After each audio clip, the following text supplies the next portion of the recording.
Hi guys, thank you for tuning in again. Different topic this time. We're going to go with something again training related, but we're going to focus more on a technique, form based exercise rather than grip width and just variations in width of grip.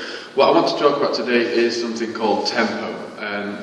I've commented a couple of times before on tempo on social media posts and about why it's important, but today I want to do a bit of a demonstration work again, like I did last time, about tempo of exercise and different types of tempo. I'm going to talk about two types of tempo today. Just a standard tempo that you'd use when you're training with your standard sets, and focused tempo when you're really focusing on tempo and you're really focusing on doing a tempo session as the main body of the session, not as something we throw on there, but just as the main body. So we'll talk about the two types of tempo.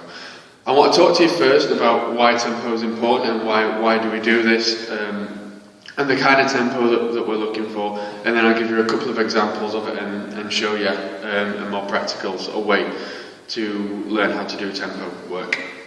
Why tempo is important is it focuses on that muscle building contraction that we need in order to tear muscle fibers and in order to get results that we're looking for. We really focus on the contraction of the muscle and really work the muscle hard. Don't let it relax all the way through the tempo training.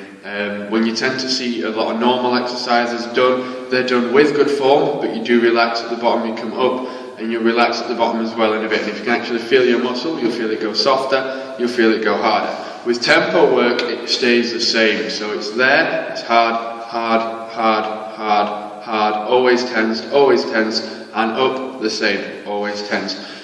We sometimes have to drop the weight, we don't always have to do tempo work with a heavy style of weight, but remember as well, as I've sort of mentioned before in Facebook and Twitter, on the posts I've wrote before, our muscles do not know how much weight they're lifting. Our brain does, and it sends messages there to tell us how much weight we're lifting. We know if something's heavy, but our muscles on their own do not know how much weight they're lifting. They just know to contract, to pick up the weight, and that they need to produce force to create some workload.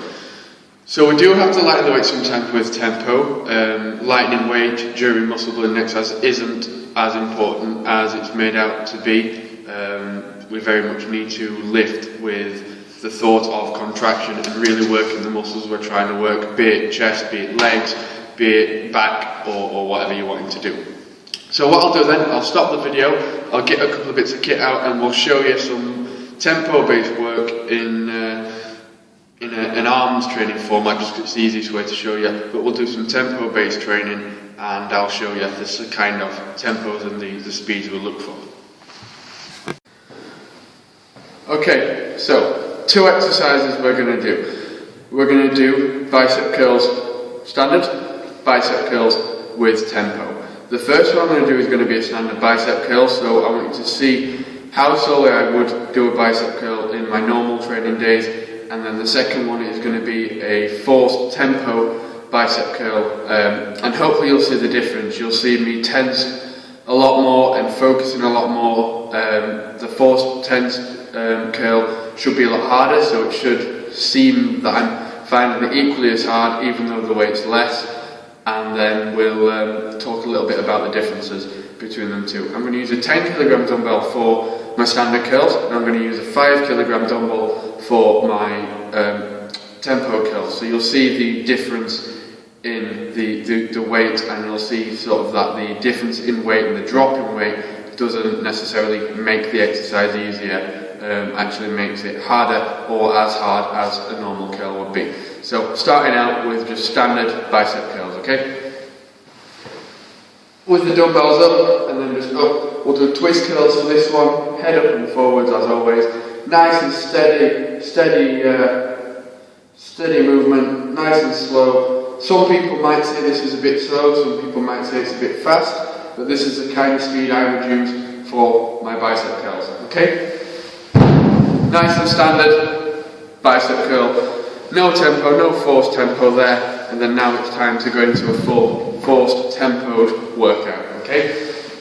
So I'm picking the dumbbells up, and you'll see me go silent during this one because of the concentration that I like to use when I'm doing it. I'm going to tense up my biceps, and then start.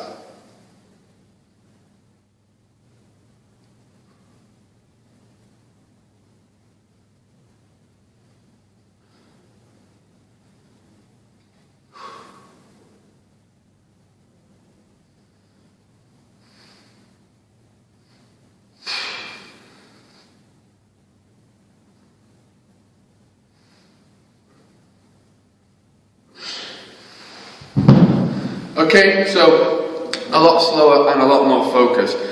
The difference between the two, the main difference I would say is on the tempo work, I'm always tensing my biceps. I'm looking to get that contraction, I'm looking to keep that tense.